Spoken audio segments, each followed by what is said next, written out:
வேற எப்பயும் திசை திரும்பக்கூடாது. நம்மளுடைய நோக்கங்கள் பிஜேபியோட சண்டை போடுவதா? ஆம், கொள்கை ரீதியாக நம்ம சண்டை போடுறோம், கடுமையா சண்டை போடுவோம், இல்ல காம்ப்ரமைஸே கிடையாது. இன்னைக்கு தமிழக வெற்றி கழகம் தான் கொள்கை எதிரின்னு முதல் நாள் டிக்ளேர் பண்ணாங்க. திமுக டிக்ளேர் பண்ண முடியுமா? திமுக முன்னாடியே, நான் திருப்பி சொல்றேன், திமுக முன்னாடியே பிஜேபி கூட சேர்ந்தது. இனிமேட்டு எதிர்காலத்தில் சேர மாட்டாங்கன்னு சொல்ல முடியுமா?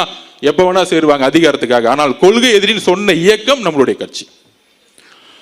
அந்த அளவிற்கு நாம் கொள்கைகளை உள்வாங்கி 234 தொகுதியிலும் உறுதியாக உண்மையாக நாம் போட்டியிடுவதற்கு எல்லா விதமான மக்கள் ஆதரவு நமக்கு இருக்கு. எந்த அழுத்தங்களும் நமக்கு கிடையாது. எந்த அழுத்தங்கள் இருந்தாலும் நாம் எதிர்கொள்வோம். இதுதான் உண்மை. அதில் மிகப்பெரிய வெற்றியும் பெறுவோம். அதனால நம்மளுடைய கொள்கைகளும் கோட்பாடுகளும் தெளிவா இருக்கு. கொளத்தூர்ல ஆரம்பிச்சு முதலமைச்சர் இங்கு தோற்கடிக்கப்படணும். முன்னாள் முதலமைச்சர் ஆக்கக்கூடிய வலிமை கொளத்தூர் மக்களுக்கு இருக்கு. மு.க. ஸ்டாலின் அவர்கள் தோக்கணும்னா முதல்ல கொளத்தூர் மக்கள் இருந்து நம்ம ஆரம்பிக்கணும். அவர் ஒன்னே ஒண்ணு செஞ்சிருக்காரு, ஒரு உண்மையை இங்க பண்ணியிருக்கிறார், வாக்குறுதியை நிறைவேற்றிட்டார். கொளத்தூரை உண்மையால குளமா மாத்திருக்கிறார்.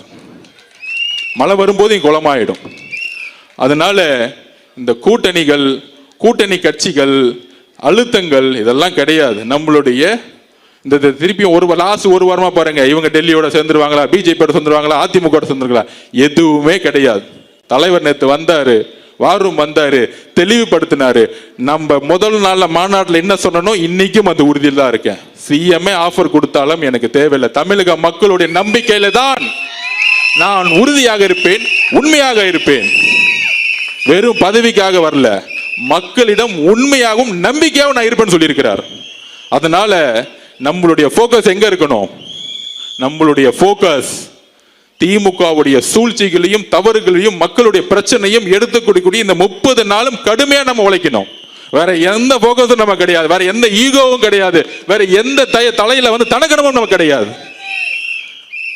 இங்க நம்ம வீரன் அதெல்லாம் கிடையாது. நம்ம ஜெயிக்கணும், எலெக்ஷன்ல ஜெயிக்கணும், இந்த ஆட்சியை தூக்கி எறியணும், சென்ட் ஜார்ஜ் கட்டில உண்மையான மக்கள் ஆட்சியை உருவாக்கணும். இதுதான் நான் சொல்ல வரேன்.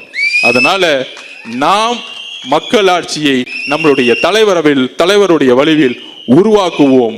இந்த கொளத்தூர் முடிச்சுட்டு நாளைக்கு ஹார்பர்ல நம்ம அசோக் அண்ணனை வச்சு ஒரு மீட்டிங்கை போடுவோம். அடுத்து சேகர் பாபு அண்ணனுக்கு அடுத்த ஒரு மீட்டிங்ல கொஞ்சம் பதில் சொல்ல வேண்டியது இருக்கு. கூடிய வேளை சந்திப்போம்.